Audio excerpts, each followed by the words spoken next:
you may have heard of when people refer to the triple bottom line, which stands for people, planet, and profit. So of course, companies don't want to make money, but at the same time, they don't want to harm the planet and they don't want to harm the people.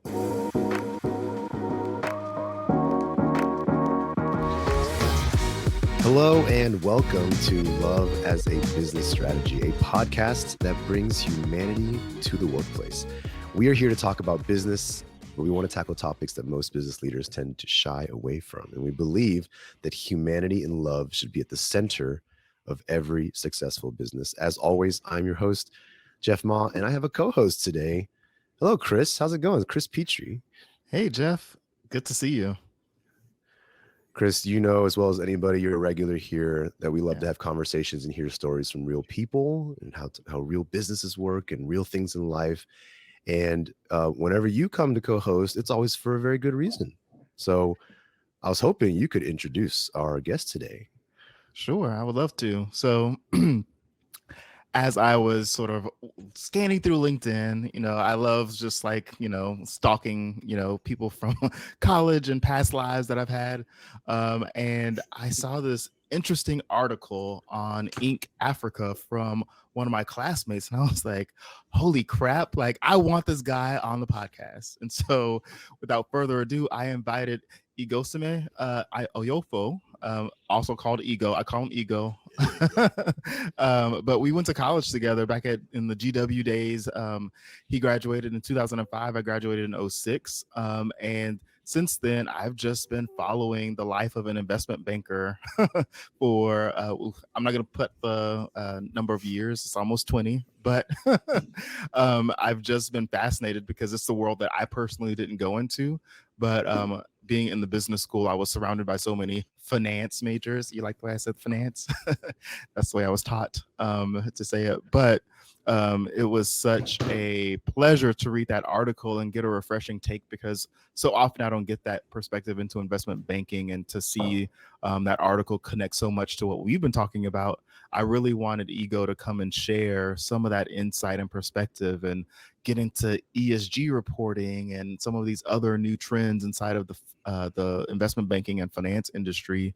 So that way we can dig into it and just open this conversation, perhaps for the first time inside of the financial services community. But I'm, again, going to stop and let Ego sort of share more about himself. But I just am so grateful and excited to be able to have this conversation, reconnect, and have it be heard and or watched by all of our listeners and friends. Awesome. Welcome, Ego. Thank you, Chris, for the great introduction. Thanks, Jeff. So my name is Ighosime Oyofo, Ego for short, like Chris pointed out. I was in the class of 05, et cetera. And I haven't seen Chris in a long time. But what I do now is, I moved back to Nigeria late 2006, started my career in investment banking here in Nigeria in about early 2007. And I've just, been in this market, been in Africa for pretty much all of that. Spent some time in Mauritius some years ago. But really most of my work has been focused on Nigeria, a little bit of Ghana, some Kenya, and a couple of other countries as well. So currently, I am an executive director at a UK-based boutique investment bank called Lion's Head Global Partners. What we do essentially is try and take a capital markets, innovative finance approach to basically sectors that are in need of a lot of development, in markets like Africa, Middle East as well. And really, it's just around, affordable housing, agriculture, healthcare, education, et cetera. If you're familiar with kind of deals that happen in Africa, you'll hear a lot of stuff that's happening in maybe infrastructure and telecoms and oil and gas, et cetera. Large scale financial services, but you won't hear as much in other sectors. So we take a very sort of innovative approach. But what we try and do is also make sure we accomplish I guess, social and like environmental goals, basically ESG, there's a lot to that approach that is sort of embedded in our work. So yeah, that's kind of what I'm up to now. Yeah. Igo, if you don't mind me asking, just to set the stage here for everybody, can you define what ESG stands for and what it is for our listeners if they're not aware? Great question. Stands for environmental, social, and governance. So it's really just there's two ways, I guess, to look at it, right? It's like it's a discipline in of itself, i.e., looking at projects, companies, the way things are financed, etc., and saying, does it comply with certain ESG standards? So with environmental, for instance, you want to make sure that as much as possible it's climate positive in the sense where you're not having or you're reducing carbon emissions, or you're not degrading coastline or whatever the case may be, eroding coastline, excuse me, if that's correct. Social, it's really just around the communities, the people. For instance, if you are looking to set up a power plant, right? It's next to a community, 30,000 people, et cetera, et cetera. Are there harmful chemicals or harmful byproduct that's going to affect people? You have to make sure that you cater for those people and the environment at large. And then on the governance side, it's really around your company, your project, but really around transparency. Are you run in the right way? Do you have stakeholders you're accountable to? Do you report on your activities? That's a huge part of ESG, actually, particularly when it comes to the investing side of things. So it's really just something that's become embedded in a lot of business now, in kind of making sure that everything we do has a net positive impact on a number of I guess in a number of areas, right? You may have heard of when people refer to the triple bottom line, which stands for people, planet, and profit. So of course, companies, they want to make money, but at the same time, they don't want to harm the planet and they don't want to harm the people. So it's all sort of tending towards the same direction. Awesome. You already gave me so much wisdom, and I'm like, we're just 7 minutes in, 8 minutes in.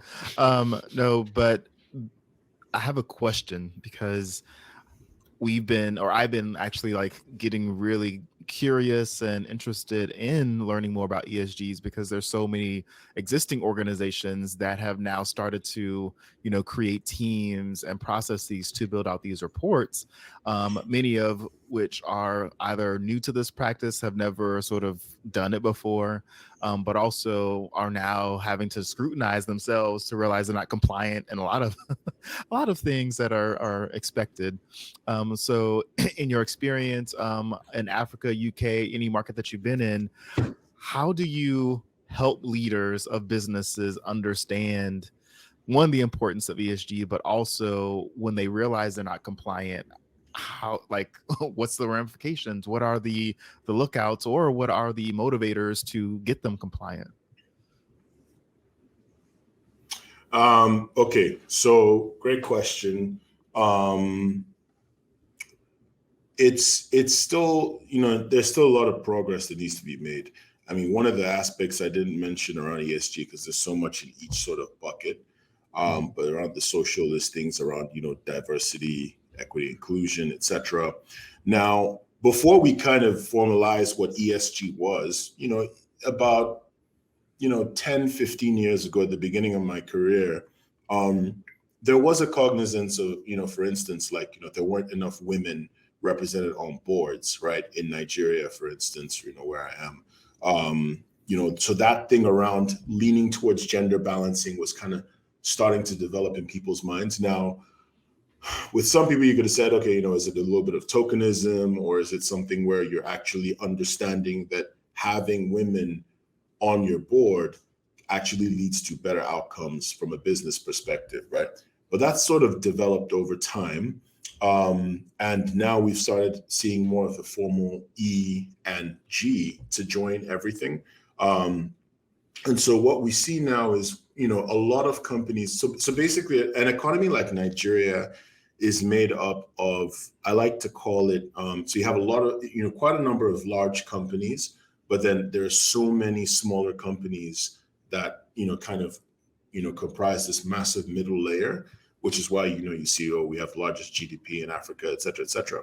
But, in that is like, thousands and thousands of smaller companies that talk about, like they're all looking to make money, etc. But it's like each of them is sort of coming to their own realization of the importance of some of these things. So from a regulatory perspective, if you're doing like like an aforementioned power plant, or you're doing something like you're doing something in the telecommunication space or whatever, there is an understanding that, right, you need an environmental safety impact assessment report, right? So that takes care of the E.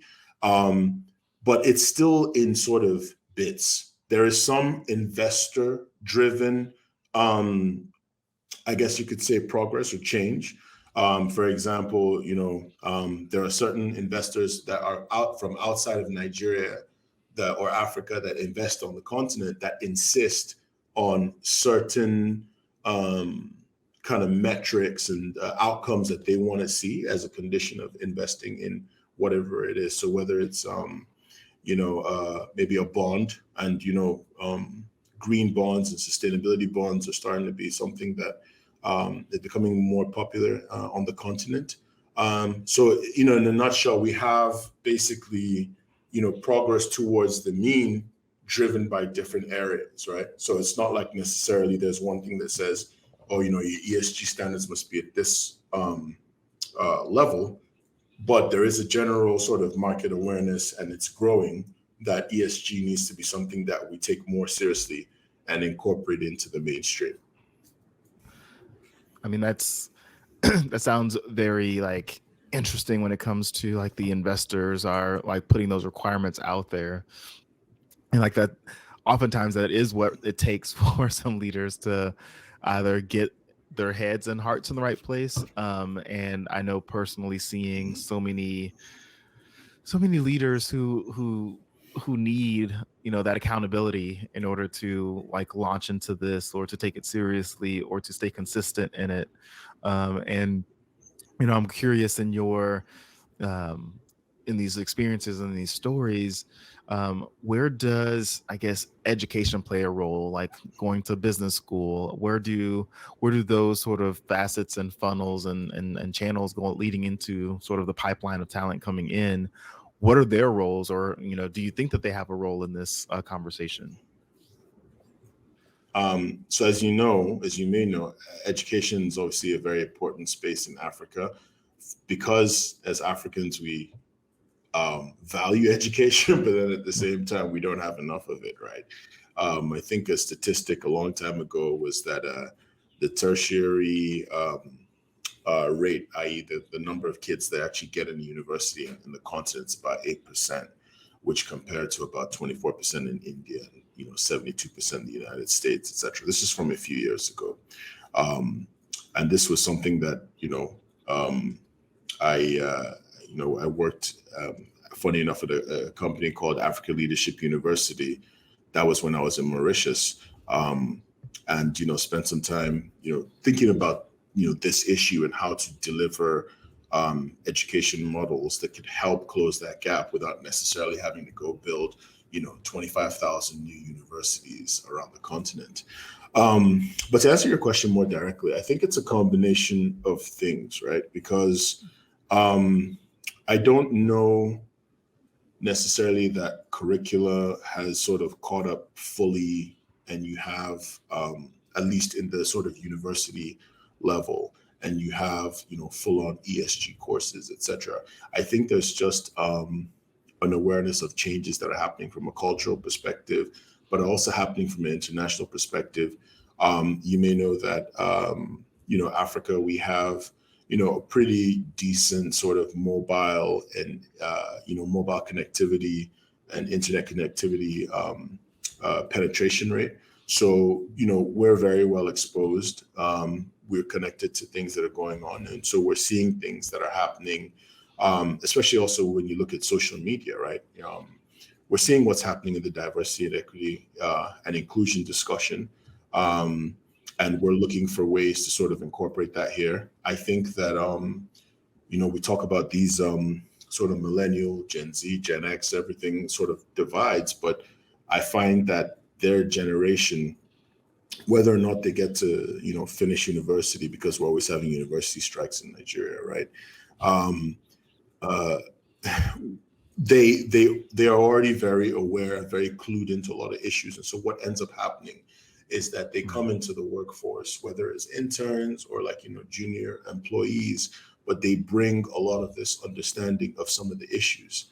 Now, we can go back and forth on, what that means for the culture of firms and, how things have been and, whether they're going to change, et cetera. But, it's an interesting balance. But then I think, when you think of business school, it is something that is being discussed quite vigorously at different business schools around the continent. I think, they do, a lot of the schools and the institutions do a really good job of trying to keep current with some of these issues, and also to, at least on the environmental side of things, it's really important to consider that when you think of the effects of global warming, climate change, et cetera, Africa is going to be or is already one of the hardest hit continents, and that's going to change unless we reverse it. So there's also that, again, increasing awareness to have a stake in trying to solve some of these issues, and it all just cuts across the board. Awesome. Thank you.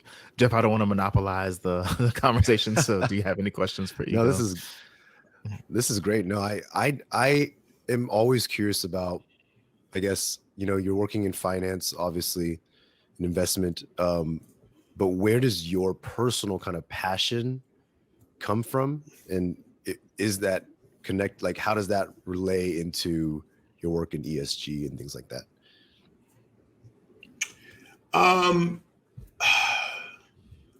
I think just, something when I step back and I look at, the first sort of part of my career and what I've been able to experience. And, sometimes when you're working in finance and you're neck deep in all kinds of transactions, there's documents flying all over the place, you're running helter-skelter to get things done. Sometimes it's difficult to see the impact of the work you're doing. But then sometimes you get a chance to step back and be like, oh, wow, I worked on that deal and this is what happened as a result, et cetera, et cetera. So I think seeing the tangible impact of some of that work has been very helpful in sort of helping, to develop my passion. I think also interacting with people directly, throughout the course of my work, but also just, personal side of things in my life, et cetera. And just getting the chance to understand people's stories and understand, certain things that happen to people, and being able to, again, look at the impact of certain bits of work and how they translate into, so I'll give you an example.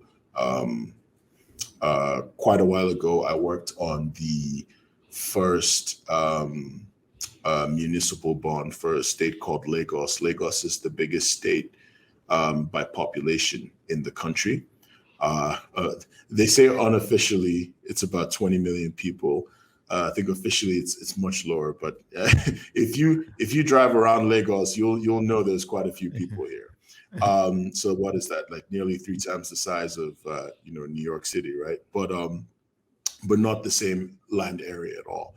But anyway, we suffered from a lack of infrastructure in Africa, right? And so that bond that was raised was one of the first instruments that helped to go on and build a significant amount of infrastructure in the city, in the state. And one of those bits was a link bridge between, two densely populated suburban areas, but it basically allows you to create another thoroughfare for traffic.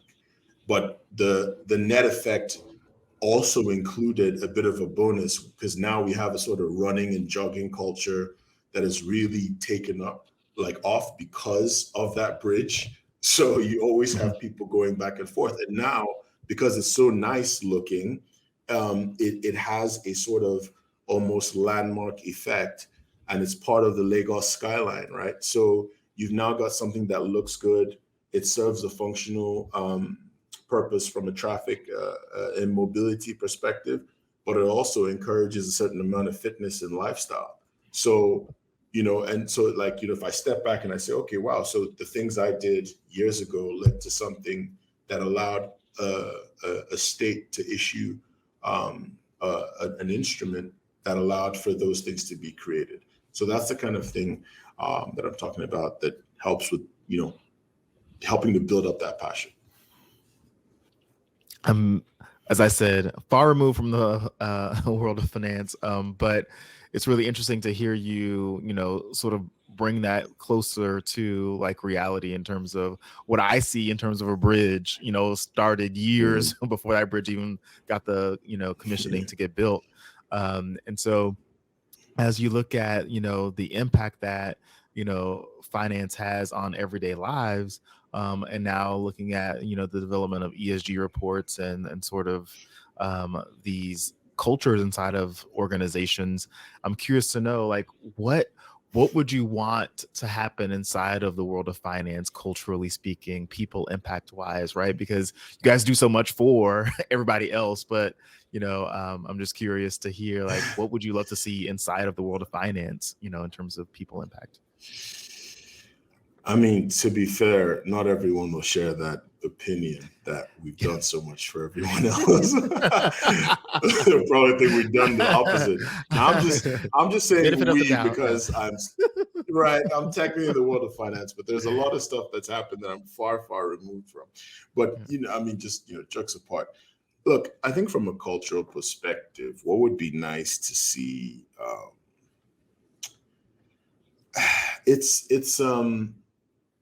I think that there is, and I guess this is synonymous with like the theme of, your entire podcast, right? But I think there is a space for just a little bit more consideration around, employees, employee welfare. And when I say that, I don't just mean like, perks and giving people time off, et cetera. That's part of it. But really just trying to step back and look at the entirety of a person. I remember one of my first jobs, we had a company retreat and we were talking about, ways to improve the company, et cetera. And I just, raised my hand. I was young. I was like 24 or something. And I said some stuff around like basically thinking around ways to improve staff morale, right? And they were like, oh, sounds like a bunch of soft skills. And I was like, I mean, if you want to call them that, because it was the whole thing of like, technical skills, right? Oh, Excel, PowerPoint, Word, et cetera. And then on the other hand, it's like soft skills. So it's everything ranging from, customer service, interactions, et cetera, to, again, the aforementioned time off and, time to, just unplug and stuff like that. And I got laughed out of the room, because they're just like, oh, yeah. And I was just like, okay, fine, whatever. But look now, right? Not only are we seeing increasing flexibility around, sort of like maternity and paternity leave, et cetera, even though the idea of paternity leave still gets laughed at. But, there is an improvement, but I still think that we have a little way to go because we still have not fully drawn the connecting line between an employee's performance and sort of like their mental, and emotional condition.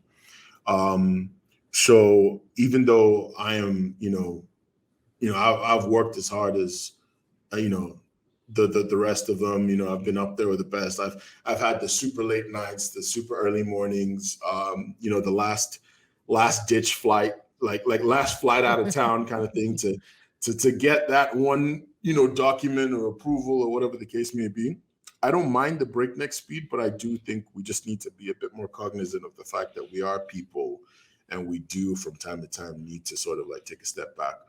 And in some companies, we need to do a better job of sort of working into the schedule or the culture, deliberate ways to unplug or to socialize with each other and just kind of recharge the batteries. Good answer. Jeff, do you have a thought to that? Yeah, I mean, I'm curious.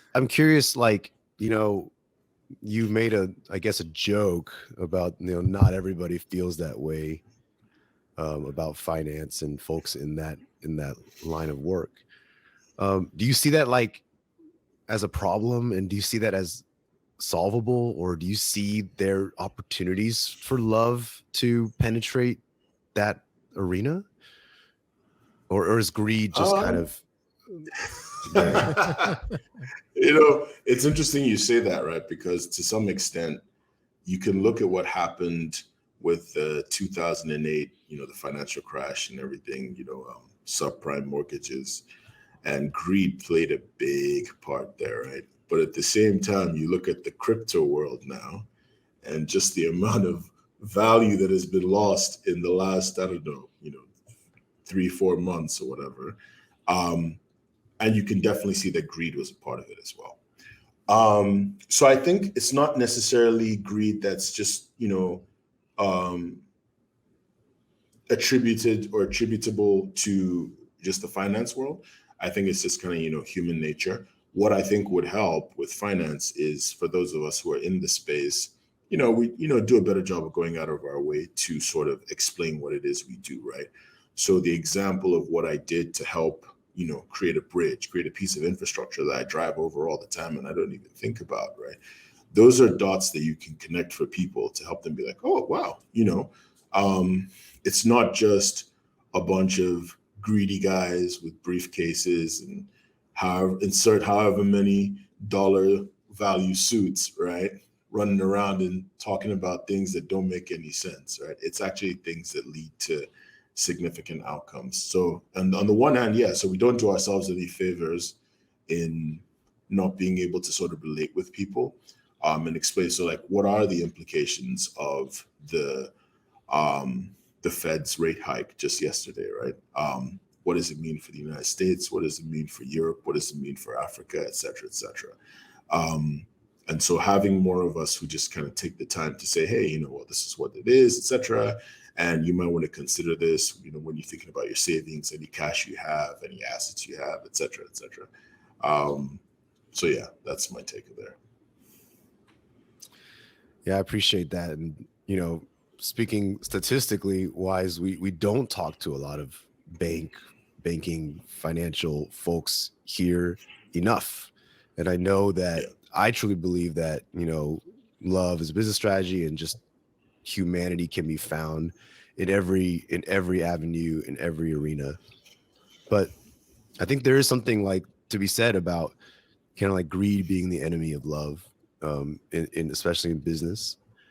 And it's really, really encouraging to talk to you, to kind of, because there's a human behind every every role, and there's a story behind every human. And I always hope that we can move forward in those spaces, not to generalize an entire industry or job, but I selfishly and kind of always hoped to find more and more allies and advocates in that space, because I feel like that's where we need it the most, in a way, from my perspective. No, absolutely. I agree with that completely. So count me as one going forward. Nice. I will. Absolutely. Chris, anything to say to your long time friend before we close out here? No, I thank you, Jeff, as well as Ego, for joining me and having this conversation. Ego, I think, I told the team, I was like, hey, we need somebody from finance. Like, we need somebody from finance. Like, we talked to so many different industries. We talked to a smaller bank a while back, JMMB in Jamaica. But like investment banking and that sort of that world, I'll be honest, has typically not seen a lot of value in our message, mainly because, it sometimes feels like a competitor or a challenger to status quo. which yes, I'm sure it is. But I know that there are more of us like you in that world who are looking at things and seeing things and either waiting for their turn to step in leadership and be able to show that, what has been doesn't have to be. But I just thank you for coming and sharing your Exactly. insight, your wisdom, and also your ability to emote and show that finance does have a place in all of our lives. And just like with anything, its impact can be positive or negative, but really it can be a tool regardless. So thank you. It was my pleasure. Thank you guys for having me. It was great to talk to you, and we're kitty kept going, but you guys have important things to do, and it's nighttime over here in Lagos, so Yeah. let's quit while we're ahead. Absolutely. Well, I appreciate you making the time. Thank you to Ego, Chris, for joining me, and thank you to the listeners who, as always, know that we are putting out new episodes for you every week on Wednesdays, and we hope you have checked out our book, Love is a Business Strategy. If you haven't already, pick it up at Amazon and other retailers. And don't forget to subscribe and rate the podcast, tell a friend, and reach out with any thoughts, questions, love, support, feedback. So with that, thank you, everybody, and we'll see you next week.